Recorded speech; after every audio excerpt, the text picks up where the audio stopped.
hip hop, hip hop, hip hop, hip Bars is back. I'm sure of it. Yeah. You I know, seen you speaking of people who got the pardon, Desiree Perez. Now I seen you a video about a year ago. The title of the video was Rock Nation was like founded by snitches, and you started talking about Rock Nation and all the people in that, and you even said something like Jay-Z was the only one who didn't get locked up. All his boys got locked up. How do you feel about that? Rock Nation, in particular, the rappers not that's in Rock Nation not saying anything about it. That's supposed to be street dudes. well, I mean, I gotta say this. They got a lot of power over there. And I know just because I gotta, my answer right now is some motherfuckers in that office that's gonna make sure that I don't get certain sort of money. But Mm, I'm certainly happy that you asked me that question because I know that God is gonna protect me from them devils. I ain't need that money, whatever that was gonna come from whatever blessing in the future, however or whatever. I mhm. know that niggas is quiet because they want to keep that money coming in.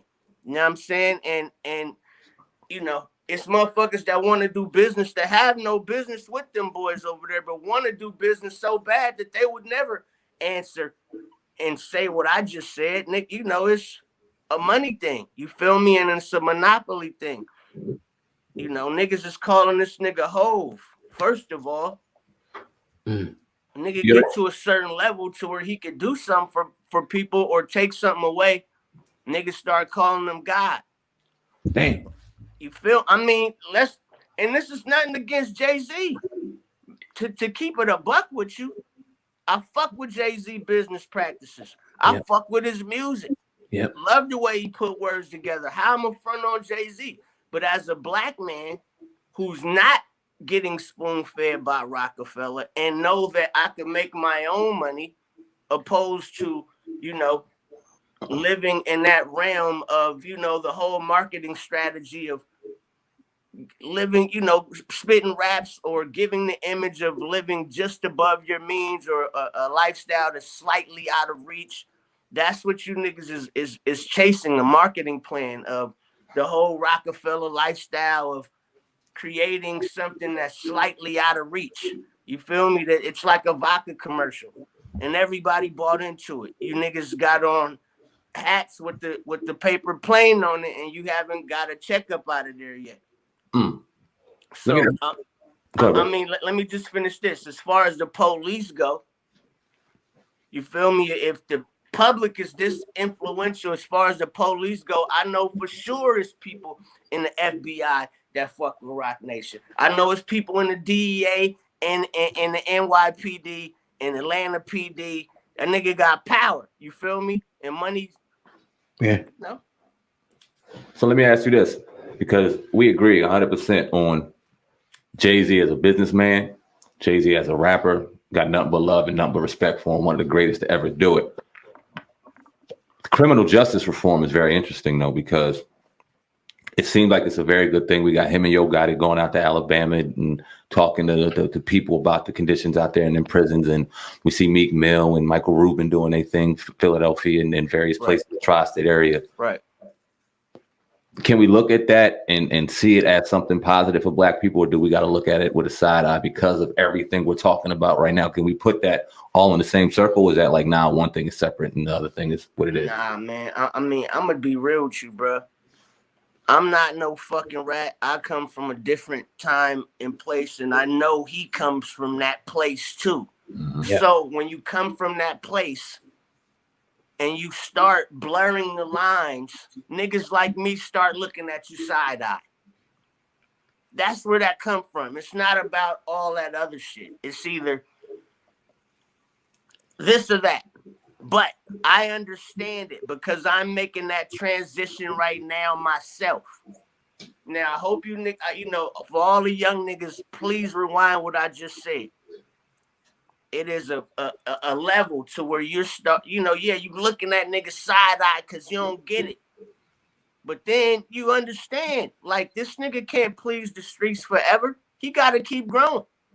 And then again, it's more niggas that he could help than it's more niggas that he could please. I'm not a fucking felon. So me trying to hold on to this street fucking ideology that I don't want no parts of no more.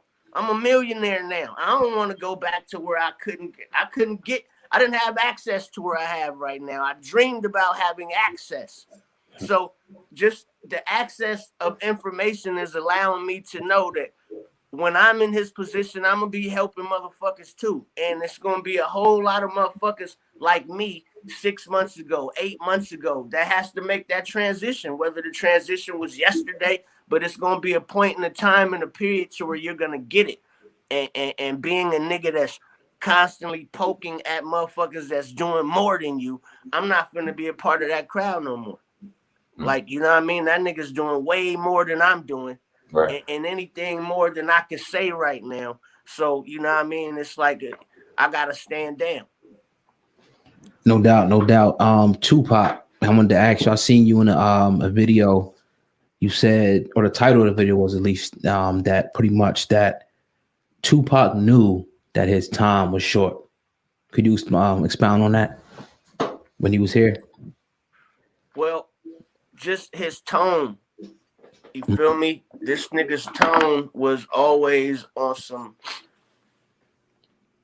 I don't know. He just, looking back, he just did not speak in a long-term sort of thing. Like everything was the right now type of thing. He was rushing to do everything. You know, like Pac, I don't think he was running around telling people per se, I'm gonna die on this day. But after he was gone, I'm pretty sure everybody knew that he was preparing for something. You know what I mean? And again, some people are closer to God than others. You know what I mean?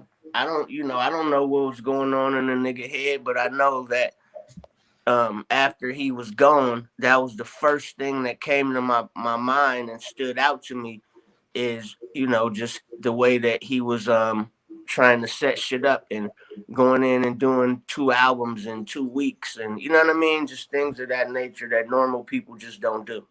You a member of the Outlaws? Do I remember them? Were you a member of the Outlaws? Yeah. Okay. Tell us about that, man.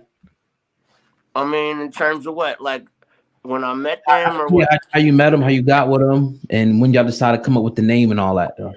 I wasn't there when they came up with the name.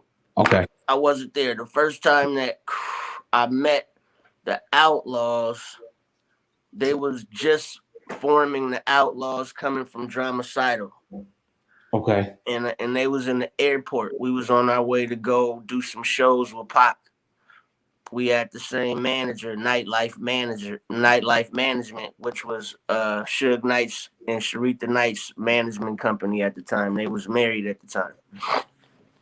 And now, was you around when they did the